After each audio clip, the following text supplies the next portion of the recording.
బహుశా నీవు ఈరోజు కొన్ని ఆర్థిక సమస్యల ద్వారా, ఆర్థికపరమైన ఇబ్బందుల ద్వారా వెళుతున్న వ్యక్తివై ఉండొచ్చు.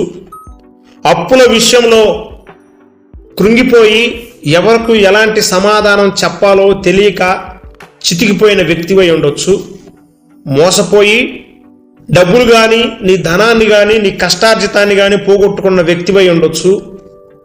ఏమి దిక్కుతోచని స్థితిలో ఆర్థికంగా చితికిపోయి ఇప్పుడు నా పరిస్థితి ఏంటి, నన్ను ఎవరు రక్షిస్తారు, ఈ అప్పుల ఊపి నుండి, ఆర్థిక సమస్యల నుండి నన్ను ఎవరు బయట పడేస్తారు, ఇక అన్ని దిక్కులు ప్రయత్నం చేసి యేసయ్య ఉన్నాడు, ఆయన అప్పుల నుండి, ఆర్థిక సమస్యల నుండి విడిపిస్తాడు, నాకు సహాయం చేస్తాడని ఒకవేళ ఈరోజు నువ్వు యేసు వైపు తిరిగిన వ్యక్తివై ఉన్నట్లయితే బైబిల్ తెలియజేసిన ఆర్థికపరమైన 4 సూత్రాలు ప్రభు ఈరోజు మీతో మాట్లాడాలని ఆశపడుతూ ఉన్నారు. 1, ఖర్చుల గురించి ముందే ఆలోచించుకోకపోవటం వలన మీకు ఆర్థికపరమైన సమస్యలు తలెత్తుతున్నాయి. బైబిల్ సెలవిస్తున్న మాట ఏంటంటే, సామెతల గ్రంథము 21వ అధ్యాయం 5వ వచనంలో, శ్రద్ధ గలవారి యోచనలు లాభకరములు, తాలిమి లేక పనిచేయువానికి నష్టమే ప్రాప్తించును. దీని అర్థం ఏంటంటే, చాలామంది పని పట్ల శ్రద్ధ కలిగి ఉండకపోవటం, యోచన లేకపోవటం.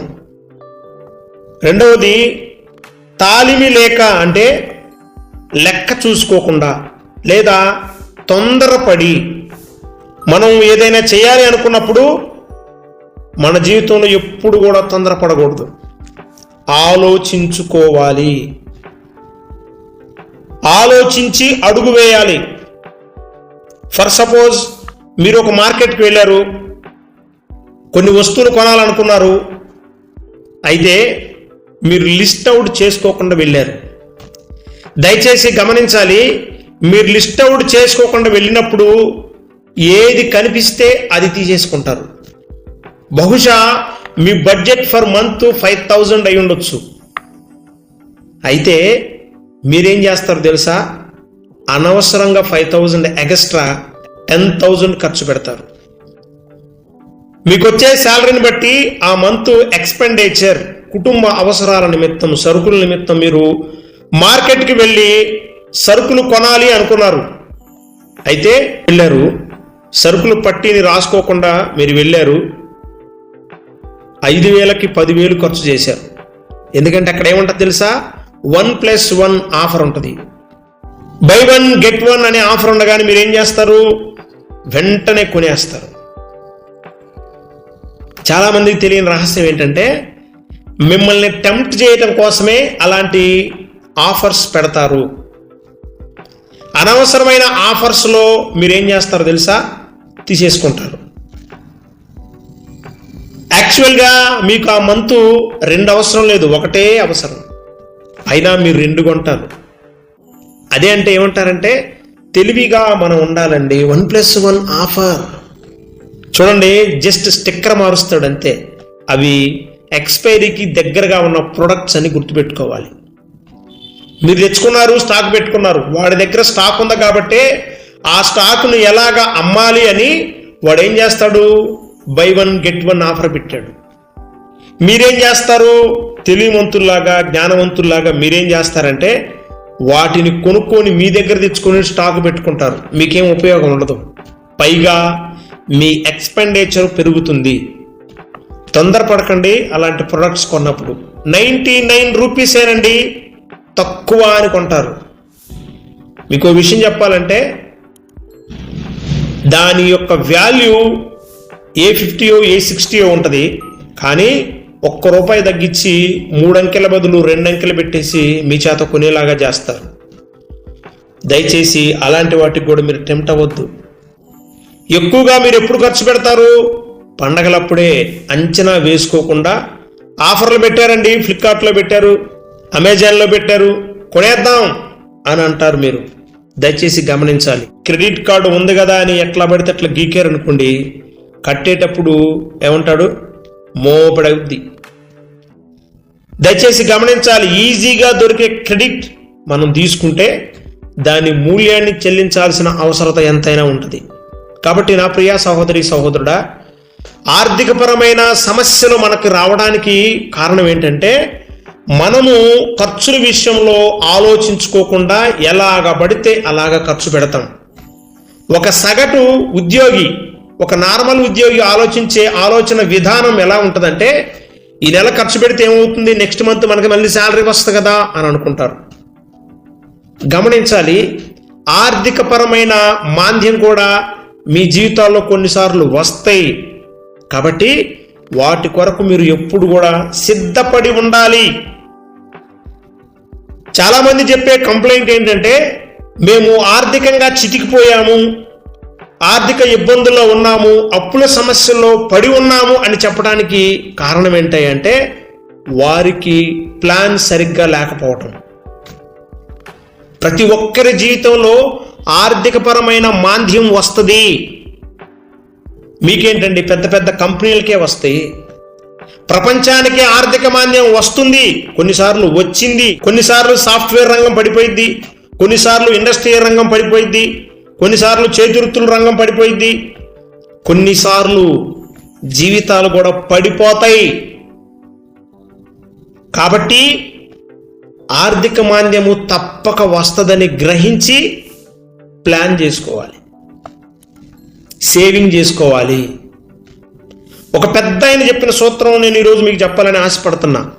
ఏంటంటే ఆ సూత్రం, మీ రాబడిలో 50% సేవింగ్ చేయండి, 50% ఖర్చు పెట్టండి. ఇంకొక సూత్రం కూడా చెప్పాడు ఆయన. మనందరం ఏం చేస్తామంటే మనకు వచ్చిన శాలరీని అంత ఖర్చు పెట్టినాక మనం సేవ్ చేస్తాం. బఫెట్ గారు చెప్పిన సూత్రం ఏంటంటే, మొదటిగా సేవ్ చేసి తర్వాత ఖర్చు చేయండి. మనం ఏం చేస్తాం, ఖర్చు చేసిన తర్వాత మిగిలింది సేవ్ చేస్తాం. నిజమైన ఆర్థికవేత్త చేసే పని ఏంటో తెలుసా, సేవ్ చేసిన తర్వాత ఖర్చు చేస్తాడు.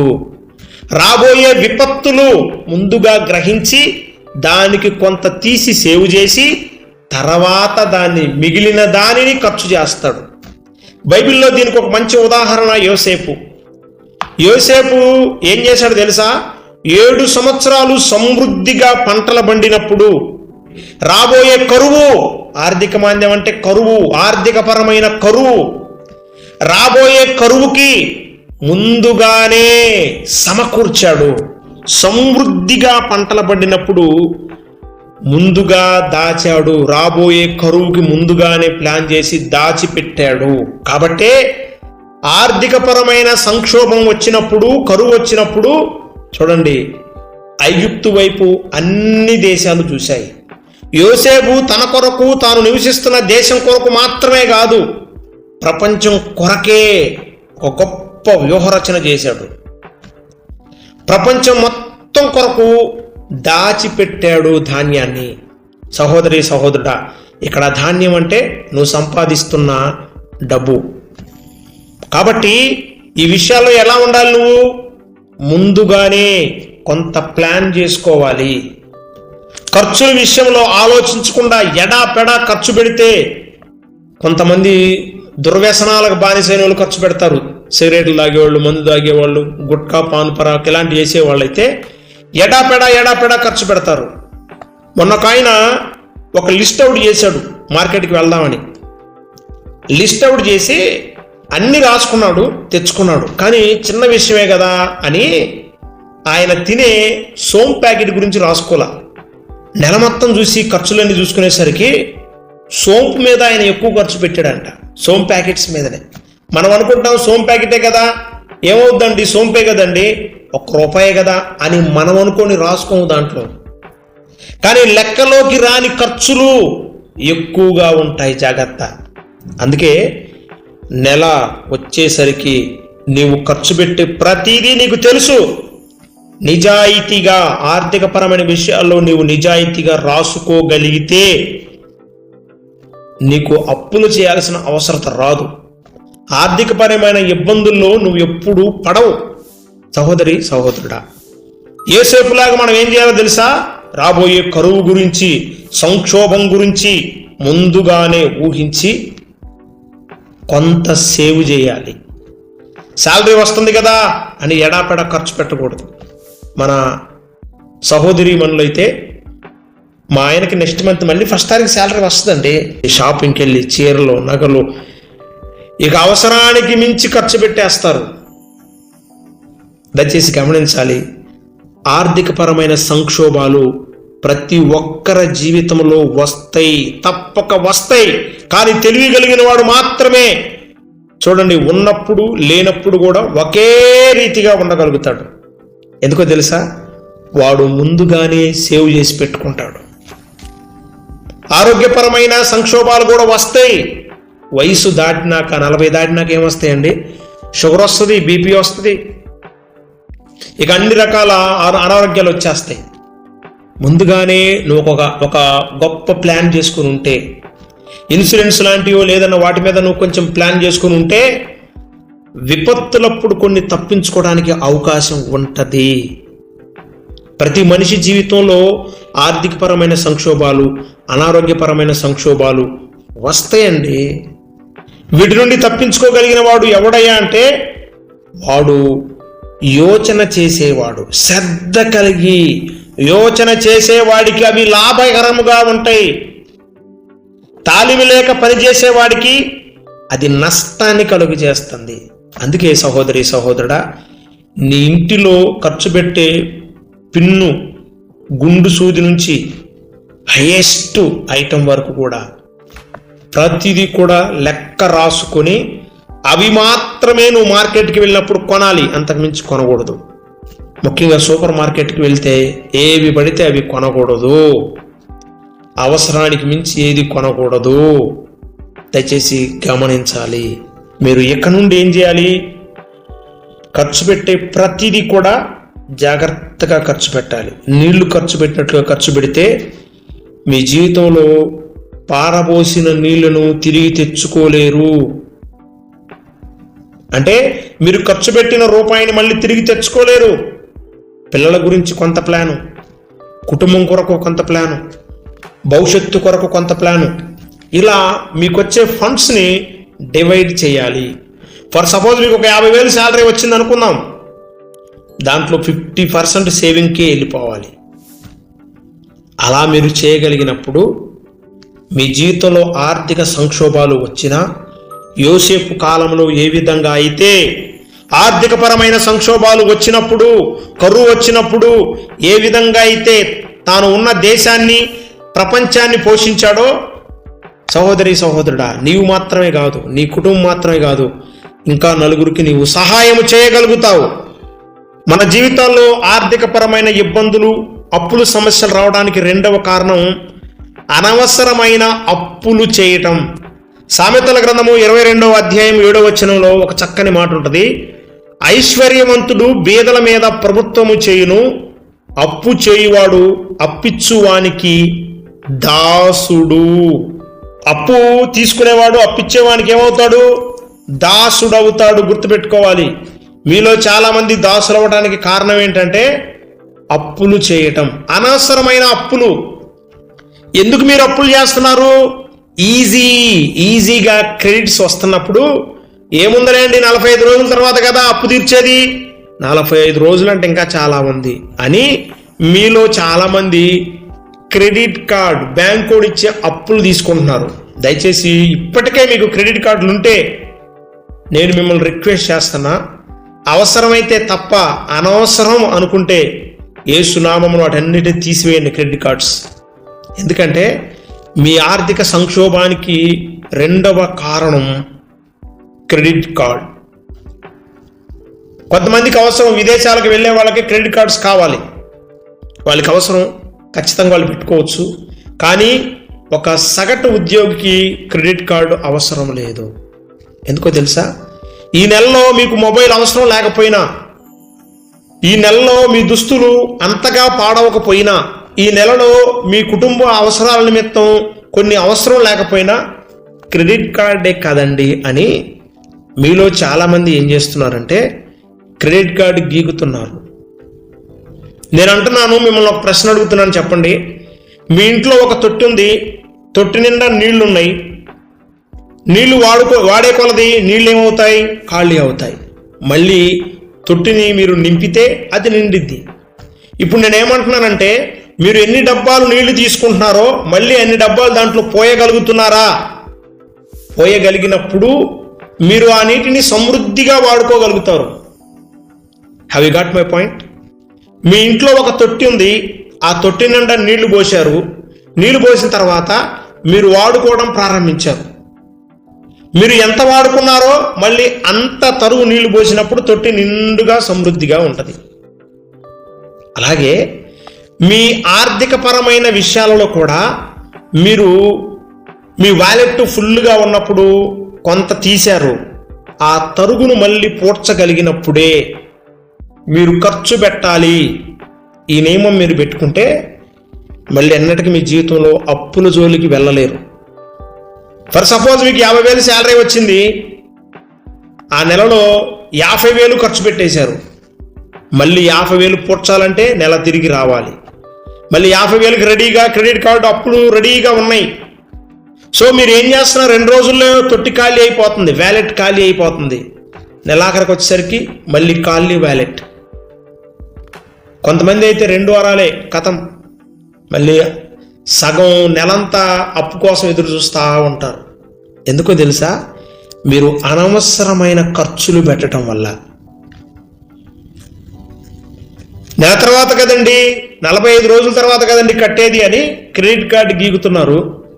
నెల తిరిగేసరికి ఏమవుతుంది తెలుసా? మీకు అప్పు ఎదురుగా కొండలాగా నిలబడుతుంది. అయ్యో 5వ తారీఖు వచ్చింది, అయ్యో 10వ తారీఖు వచ్చింది, ఇంకేముంది, ఎట్లా కట్టాలని వాడిని ఈయన్ని ఎవడెవడో అడుగుతావు. 1 నెల 2 నెలలు ఫ్రెండ్స్ సహాయం చేస్తారు. ఇక 2-3 నెలల తర్వాత ఎవరు సహాయం చేయరు. మీరేం చేస్తారు? అప్పిచ్చేవాడు ఒకడు కనపడతాడు మనకి. మన కంపెనీలోనే ఉంటాడు, మన ఆఫీసులోనే ఉంటాడు. 3 రూపాయల వడ్డీ అంటాడు, 5 రూపాయల వడ్డీ అంటాడు. ఇప్పుడు క్రెడిట్ కార్డు ద్వారా తీసుకున్న అప్పు వాడు ఎంత వేస్తాడో తెలియదు, లెక్క పత్రం ఏమి ఉండదు వాడిది. ఎందుకు వచ్చిన గోళ? ఈడు 3 రూపాయలు అయితే కరెక్ట్గా మనకి వడ్డీ తెలుస్తుందని మనం ఏం చేస్తాం? తీసుకుంటాము, క్రెడిట్ కార్డు కట్టేస్తాం. ఇప్పుడు మిగులుతుంది ఏంటయ్యా అంటే అప్పు. అనవసరమైన అప్పు మీరు చేయటం వలననే మీ జీవితంలో ఆర్థికపరమైన ఇబ్బందులు ఇప్పుడు ఎదుర్కొంటున్నారు. అప్పుల సమస్యలు ఎందుకు వస్తున్నాయి అంటే లెక్కాపత్రం లేకుండా ఖర్చు చేయటం, వాటి ద్వారా వచ్చే పరిణామాలకు తప్పించుకోవడానికి అప్పు చేయటం. ఒక ఆయన అంటాడు, అప్పు చేసి పప్పు కూడు తినకు, అనవసరమైన వస్తువులు కొనకు, పనికి మాలినవన్నీ తెచ్చుకొని ఇంట్లో పెట్టుకోకు, ఎంత కావాలో అంత మాత్రమే పెట్టుకో. సహోదరి సహోదరుడా, ఇప్పటికే నీకు క్రెడిట్ కార్డు ఉంటే యేసు నామములో అది 4 ముక్కలు అవునుగాక. దయచేసి అనవసరమైన క్రెడిట్ కార్డ్స్ వాడకండి. నేను ఒక విషయం చెప్పగలను, అప్పు చేసి పెళ్లి కానీ ఇల్లు కానీ ఏది చేయకండి. అసలు అప్పు చేసి అన్నమే తినకండి. ఒక మాటలో చెప్పాలంటే సింపుల్ సూత్రం అంతే. ఎందుకో తెలుసా? బైబిల్ సెలవిస్తుంది, అప్పిచ్చువానికి అప్పు తీసుకునేవాడు దాసుడు. ప్రభు అంటారు, మీరు ఇక నుండి దాసులు కారు. మీరు దాసులుగా ఉంటే ఏమవుతారో తెలుసా? బానిసలు అవుతారు. మళ్ళీ బానిస బ్రతుకే. కాబట్టి సహోదరి సహోదరుడా, అప్పు చేసి బట్టలు కొనొద్దు, అప్పు చేసి వస్తువులు కొనొద్దు, అప్పు చేసి నీ ఇంటి నిండా సోఫాలు, ఫ్రిడ్జులు, టీవీలు, అలాగే డైనింగ్ టేబుల్ నింపుకోవద్దు. నాకు తెలిసిన ఒక సహోదరుడు మంచి చలాకీగా చురుగ్గా ఉంటాడు. అన్ని విషయాల్లో చురుగ్గా ఉండేవాడు, ఆర్థికపరమైన విషయంలో చురుకుగా లేడు. మాంద్యంగా, బుద్ధిమాంద్యంగా ఉన్నాడు. ఆ నెక్స్ట్ మంత్ శాలరీ వస్తుందిగా బ్రో అని ఈ నెలే మొత్తం కొనిపడేశాడు. సోఫా కొన్నాడు, టీవీ కొన్నాడు, టేబుల్ కొన్నాడు. ఇక ఇంకోటి ఏంటో తెలుసా? వాడు కొనడం పక్కన పెట్టి వాడు ఫ్రెండ్ ఎవడో అడిగితే వాడికి కూడా మొబైల్ కొనిపెట్టాడు. ఇప్పుడు ఆ మొబైల్ తీసుకున్నవాడు ఏమయ్యాడు తెలుసా? కంపెనీ రిజైన్ చేసి వెళ్ళిపోయాడు. ఇప్పుడు ఎవడ కట్టాలి ఆ 20,000? దయచేసి గమనించాలి, క్రెడిట్ కార్డు ఉంది అని ఆర్థికపరమైన విషయాలు చాలా సీక్రెట్. వాటిని మీరు ఎవరితో షేర్ చేసుకోకూడదు. కేవలం భార్య భర్తలు మాత్రమే ఆ విషయాలు దాచిపెట్టుకోవాలి. వారు మాత్రమే తగులబడి లెక్క చూసుకొని ప్రభు అంటాడు, ఇల్లు కట్టువాడు తగులబడి లెక్క చూచుకొని కడతాడు కదా, అటువలెను మీరు కూడా ప్రతి విషయంలో లెక్క చూసుకోండి, తగులబడండి. తగులబట్టం అంటే లెక్క చూసుకోండి. లెక్క చూసుకొని లెక్కకి సరిపడ డబ్బులు ఉన్నాయా లేవా చూసుకోవాలి. అప్పులు చేసి చేయొద్దు. ఆర్థికపరమైన సమస్యల్లో చిక్కుకోవద్దు. ఎప్పుడో రాబోయే డబ్బు గురించి లేదా ఎప్పుడో రాబోయే మనీ గురించి ఇప్పుడుగానే ఖర్చు పెట్టుకోవద్దు. అవి వస్తే వాటి పనులు వాటికి సిద్ధంగానే ఉంటాయి. ఎందుకంటే జీవితంలో ఏదో ఒక అవసరత ఉండనే ఉంటుంది. కాబట్టి నా ప్రియ సహోదరి సహోదరుడా, అప్పు చేసి పెళ్లి కానీ, అప్పు చేసి ఇల్లు కానీ, అప్పు చేసి పప్పు కూడు కానీ తినవద్దు. తిన్నట్లయితే మీరు త్వరలోనే ఆర్థికపరమైన సమస్యల్లో పడబోతున్నారు, అప్పుల సమస్యలో పడబోతున్నారు. మీ అప్పుల వాడు మిమ్మల్ని రోడ్డుకు తీసుకుపోయే అవకాశాన్ని మీరే ఇస్తున్నారు. సహోదరి సహోదరుడు, ఒకప్పుడు బాగా బ్రతికాము, ఇప్పుడు ఏమీ లేదు అని రోడ్డు పాలైన జీవితాలు చాలా ఉన్నాయి. కాబట్టి ఉన్న స్థితిలో జాగ్రత్త పడి తగులబడి ప్రతి విషయంలో కూడా మీరు అప్పుల సమస్య నుండి బయటపడే మార్గాన్ని అన్వేషించి, ఒకవేళ అప్పుల్లో ఉంటే అప్పులో ఉన్నవాడు వాటి నుండి బయటపడే మార్గాన్ని అన్వేషించండి. అప్పులు లేకుండా చాలా సాఫీగా సాగుతున్న జీవితాలైతే జీవితంలో అప్పు చేయకండి. ఒకవేళ అప్పులో ఉంటే ఏం చేయాలో తెలుసా? సామెతల గ్రంథము 6వ అధ్యాయం 1 నుంచి 5 వచనాలు చూస్తే, ఇప్పటికే ఒకవేళ నువ్వు అప్పుల్లో ఉండుంటే వేటకాని చేతిలో నుండి తప్పించుకున్నట్లు, ఎరుకువాని చేతిలో నుండి పక్షి తప్పించుకున్నట్లు నువ్వు తప్పించుకునే మార్గాన్ని అన్వేషించు. రెండో రకమైన వ్యక్తులు ఎలా ఉంటారంటే, వాళ్ళు అప్పు చేయరు, పాపం సహాయం చేద్దామని పోతారు. ఎందుకంటే వారిలాంటి వీరులు శూరులు దానం చేసే దానకరులు ఎవరు లేరనుకుంటారేమో. ఏం చేస్తారంటే వీళ్ళే పోయి టకటక టకటక టకటక చెక్కు రాసి, ఇతనికి నేను హామీ ఇచ్చేయండి ఒక 10 లక్షలని తీసుకుంటారు, ఇప్పిస్తారు. ఇచ్చేయండి ఒక 10 లక్షలని ఇప్పిస్తారు. వాడు ఐపీ పెట్టేసి తడిగుడ్డు వేసుకొని కూర్చుంటాడు.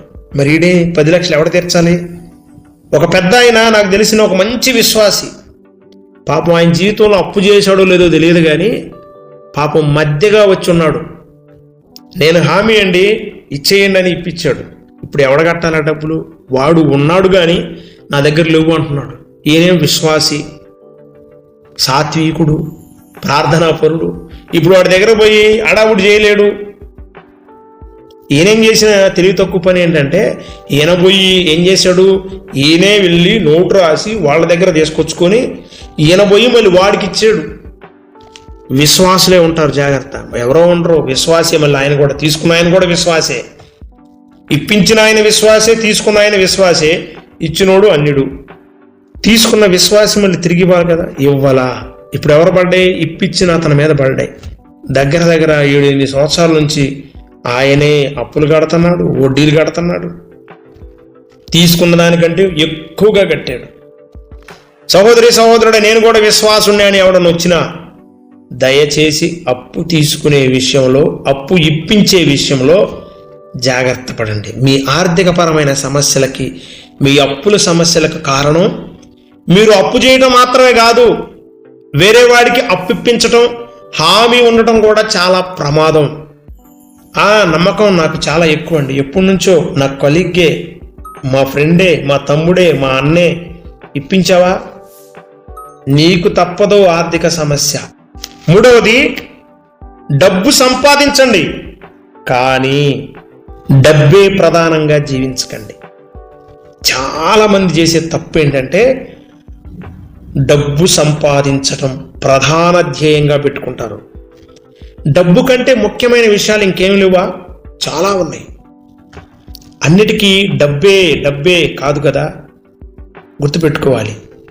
డబ్బు మీకు ఆరోగ్యాన్ని ఇవ్వదు, డబ్బు మిమ్మల్ని సంతోషంగా ఉంచదు. ఒకవేళ డబ్బు వస్తే తాత్కాలికంగా సంతోషపడతారు, కానీ అన్ని వేళలా సంతోషపడలేరు. కాబట్టి కొంత ఆధ్యాత్మికమైన విషయాలపై కూడా మీరు దృష్టి పెట్టాలి. చూద్దారండి, సామెతల గ్రంథము 28వ అధ్యాయము 22వ వచనం. చెడు దృష్టి గలవాడు ఆస్తి సంపాదింప ఆతురపడును, తనకు దరిద్రత వచ్చునని వానికి తెలియదు. చెడు దృష్టి కలిగిన వాడట సంపాదించుకోవడానికి ఆతురత పడతాడు. కానీ ఇక్కడ బైబిల్ ఏమని సెలవిస్తుందంటే, తనకు దరిద్రత వచ్చునని వానికి తెలియట్లేదంట. ఇలా ఎవడైతే డబ్బు విషయమై దృష్టి పెట్టి బాగో అని డబ్బు వెంట పొరుగెడతాడో వాడి జీవితంలో ఏమొస్తుందో తెలుసా? దరిద్రత వస్తుంది. ఏంటా దరిద్రత? ఆర్థిక పరమైన దరిద్రత, అనారోగ్యం అనే దరిద్రత, కుటుంబ సమస్యలనే దరిద్రత. ఇలాంటి దరిద్రతలు రావడానికి కారణం ఏంటంటే డబ్బే ప్రధానంగా బ్రతకటం. దాన్నే ధనాపేక్ష అంటారు. సమస్తమైన కీడులకు మూలం. ఒక స్వార్థపరుడు ధనికుడు కావాలని మాత్రమే కోరుకుంటాడు. మీరు గ్రహించాలి, ఆ మనిషి దరిద్రుడయ్యేందుకు చాలా దగ్గరలో ఉన్నాడు అని. అసూయ, అత్యాశ ఆర్థిక పతనానికి దారితీస్తాయి. ఇలాగా చాలా విషయాల్లో చాలామంది వారు సంపాదించారు, వీరు సంపాదించారు, పొరుగింటాయన, ఎదురింటాయన, ఆయన ఇల్లులు కట్టాడు, పెద్ద పెద్ద స్థలాలు కొన్నాడు, పెద్ద పెద్ద పాగాలు వేసాడు, బ్యాంక్ బ్యాలెన్స్ ఎంత ఉంది, వారిని చూసి మీరు అసూయపడి అత్యాశపడి ఒకవేళ మీరు కూడా డబ్బే ప్రధానంగా జీవిస్తున్నట్లయితే నా సలహా ఇప్పుడే దానిని విరమించుకోండి. ఎంతవరకు మీరు సంతోషంగా ఉండగలుగుతారో, ఎంతవరకు మీ సంపాదన మీకు సంతోషాన్ని ఆనందాన్ని ఇవ్వగలిగిద్దో అంత మాత్రమే మీరు సంపాదించే ప్రయత్నం చేయండి. మార్కెట్ రంగంలో, స్టాక్ మార్కెట్ రంగంలో జుంజున్వాలా అనే వ్యక్తి పేరు మోసిన వ్యక్తి. అతడు ఎన్ని షేర్లు కొన్నాడో, ఎంత సంపాదించాడో, ఒక చిన్న షేర్ మార్కెట్ హోల్డర్గా చేరి చిన్న చిన్నగా దాని మీద పట్టు సాధించి కొన్ని కోట్లు సంపాదించాడు. లేచిన దగ్గర నుంచి పండుకునే వరకు మార్కెట్ తిన్నా, పండుకున్నా, కూర్చున్నా, ఇక జీవితం అంతా సంపాదన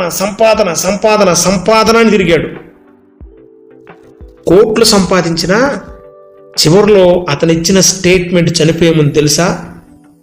నేను కోట్లు అయితే సంపాదించాను కానీ నా ఆరోగ్యాన్ని నేను సంపాదించుకోలేకపోయాను. ఇన్ని కోట్లు సంపాదించే క్రమంలో నా ఆరోగ్యాన్ని నేను పణంగా పెట్టాను అని చెప్తాడు. అందుకే మీరు ఎవరైనా సంపాదన మీద గురి పెట్టుకోవద్దు. సంపాదన ఒక్కటే మనిషికి ధ్యేయం కాదు. కాబట్టి కొంత మీ ఆరోగ్యం కొరకు కూడా ఖర్చు పెట్టండి, మీ ఆరోగ్యం కొరకు కూడా కొంత సమయాన్ని ఇవ్వండి అని చెప్పాడు. సహోదరి సహోదరుడా, కొన్ని కోట్లు సంపాదించిన వాళ్ళు వెళ్ళేటప్పుడు చెబుతుంది ఏంటో తెలుసా? ఇదే మాట. కాబట్టి నా ప్రియ సహోదరి సహోదరుడా, నీ జీవితంలో డబ్బే ప్రధానంగా జీవించొద్దు. నువ్వు సంపాదించిన దాంట్లో నీ సంతోషము నిమిత్తమై బైబిలు సెలవిచ్చిన రీతిగా సెగ్రిగేట్ చెయ్యి. ఎంతో కొంత పేదలకు ఇవ్వడానికి ప్రయత్నం చెయ్యి. అప్పుడే నీకు సంతోషం వస్తుంది. దాన ధర్మాలు నీకు సంతోషాన్ని, సమాధానాన్ని ఇస్తాయి. నువ్వు వెళ్తున్న సంఘానికి కూడా కొంత ఖర్చు పెట్టే ప్రయత్నం చెయ్యి. యూరోపియన్ కంట్రీస్ అంతగా డెవలప్ అవడానికి కారణం ఏంటో తెలుసా? ఏంటంటే వారు సంపాదించిన దాంట్లో వారు కొంత పేదవారిని దత్తగా తీసుకొని పోషిస్తారు, దత్తతగా తీసుకుంటారు. వాళ్ళు మీకు ఎంత సంతోషాన్ని ఇస్తుంది ఆ విషయం. ఎందుకో తెలుసా? దాంట్లోనే నిజమైన సంతోషం. ఒక ముఖం తెలియని మన రక్త సంబంధి కాని వ్యక్తిని చదివించటం, బట్టలు ఇవ్వటం, ఆహారం పెట్టడం, ఒకరినో ఇద్దరినో దత్తతకు తీసుకుంటారు. మన ఇండియాకు కూడా అప్పుడప్పుడు వస్తుంటారు. ఆస్ట్రేలియా నుంచి, యూరోపియన్ కంట్రీస్ నుంచి, అమెరికా నుంచి, ఇంగ్లాండ్ నుంచి వస్తూ ఉంటారు. కొన్ని అనాథాశ్రమాలకు వచ్చి మళ్ళీ వారు పోషిస్తున్న వ్యక్తి ఎలా ఉన్నాడో చూసుకొని వారితో ఒక వారం గడిపి తిరిగి సంతోషంగా వెళ్ళిపోతారు. కొన్ని సందర్భాల్లో వారి చదువులు అన్నీ అయిపోయిన తర్వాత వారి దేశానికి కూడా తీసుకెళ్తారు, దత్తత తీసుకొని పోషిస్తారు. దేవుడు నిన్ను ప్రేమించి ఆర్థికంగా నువ్వు బలంగా ఉంటే, నువ్వు సంతోషంగా సమాధానంగా ఉండు నిమిత్తం కొన్ని కార్యక్రమాలైనా చేయటానికి ప్రయత్నం చేయి. దేవుడు యేసు నామమున ఈ భూలోకంలోనే పరలోకపు ఆనందాన్ని నీకు కలుగు చేస్తాడు. 4వది, చివరిది, ఉన్నదానిలో సంతృప్తిగా బ్రతకటం.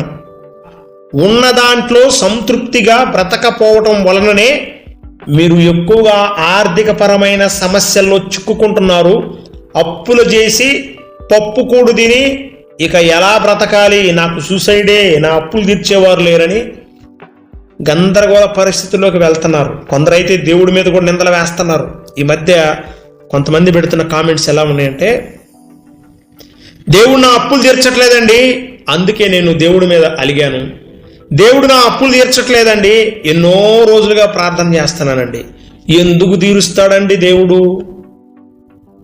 మీరే కదండి అప్పులు చేసుకున్నారు, మీరే కదండి మీ శక్తికి మించి అప్పులు చేశారు, మీరే కదండి మీ శక్తి ఏంటి, మీ బలం ఏంటి, మీకు రాబడి ఎంత, ఈ లెక్కలు చూసుకోకుండా అప్పులు చేసుకొని ఆర్థిక సమస్యలో చిక్కుకున్నది మీరే కదా.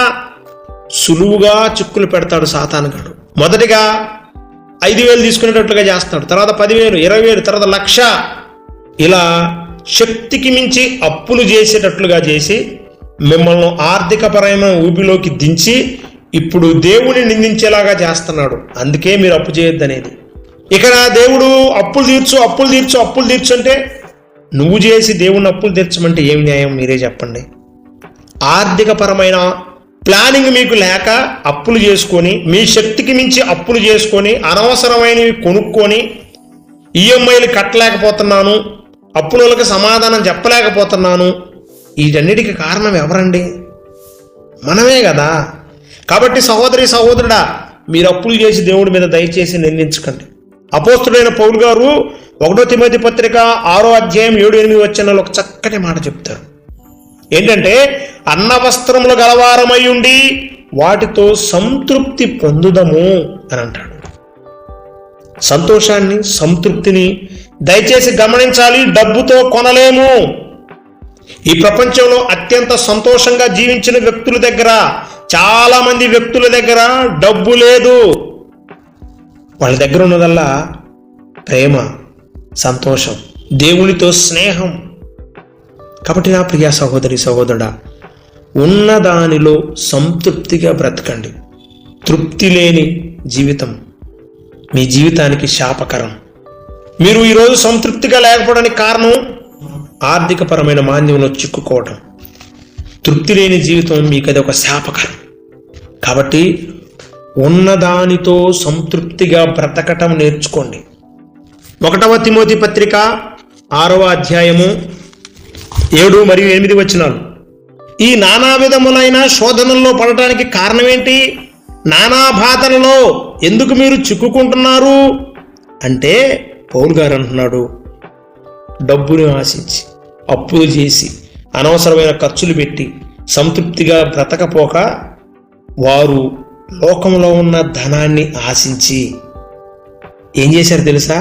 విశ్వాసము నుండి తొలగిపోయి నానా బాధలతో తమ్మును తామే పొడుచుకొనుచుండిరి. నా ప్రియ సహోదరి సహోదరుడా, ఇప్పటి వరకు చెప్పిన 4 రకాల సూచనలు నువ్వు పాటిస్తే ఖర్చుల విషయంలో, అప్పుల విషయంలో, సంపాదన విషయంలో, సంతృప్తి విషయంలో నువ్వు చక్కగా ప్లాన్ చేసుకోగలిగితే వాడు బ్రతుకుతూ అనేక మందిని బ్రతికించగలడు. వాడు పోషించబడుతూ అనేక మందిని కూడా పోషించగలడు. ప్రతి మాటను కూడా రాసి పెట్టుకో, ధ్యానం చేయి, వాక్యానుసారంగా జీవించు. ఆయన బలిష్టమైన రెక్కల కింద దీన మనసు కలిగి ఉండు. ఆయన సమయం వచ్చినప్పుడు తప్పక నిన్ను ఆర్థికంగా, ఆరోగ్యంగా, అన్ని విషయాల్లో హెచ్చిస్తాడు. అట్టి కృపాభాగ్యం దేవుడు మనందరికీ దయచేయునుగాక. మా దేవా, మా ప్రభువా, ఇప్పటి వరకు విత్తబడిన వాక్యమును బట్టి మీకు స్తోత్రం నాయన. ఎందరైతే పరిశుద్ధుడా ఈరోజు అప్పుల్లో చిక్కుకొని ఆర్థిక సమస్యల్లో సతమతమవుతున్నారో, నా ప్రభువా, ఈ వాక్యం విన్న ప్రతి ఒక్కరిని సరిచేయండి. యేసు నామమున వీరిని ఆర్థిక సమస్యల నుండి, అప్పుల ఊబి నుండి విడిపించి విడుదల కలుగు చేయమని నజరేయుడైన యేసుక్రీస్తు నామములో అడిగి వేడుకొని పొందుకొని ఉన్నాము తండ్రి. ఆమేన్.